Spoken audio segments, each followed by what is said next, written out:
alaikum. There was a woman who had a snake as a pet. Some of you might be familiar with this story. And she took care of that snake and fed it. This is actually a true story of a woman in India who had this snake as a pet. She used to feed it, love it, and used to sleep next to it every night, and the snake would wrap itself around the woman. Until one day, the snake stopped eating completely. Whatever the woman would feed it, it would just completely stop eating. So she got worried about the snake's health. She didn't know what to do. Surprisingly, the vet asked the woman, "Does this snake sleep next to you?" And the woman was like, yes, it does. It wraps itself around me every night. The vet actually went on to tell her something shocking.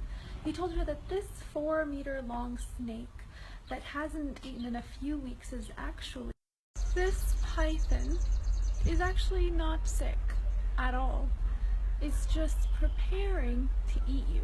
Every time that it's actually creeping on you, wrapping around you and hugging you, it's actually checking your size and how great of a meal you are. Because it must be prepared before the attack. And yes, it doesn't eat so that it can have more space in order to digest you properly.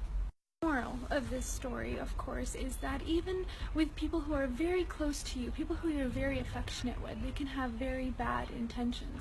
You need to identify the snake around you and their true intent, because hugs and kisses are not always honest.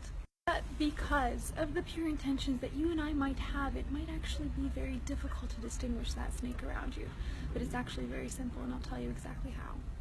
In Surah Al-Kahf, verse 28, it says, "And keep yourself patient around those who call upon their Lord in the morning and the evening, seeking His countenance.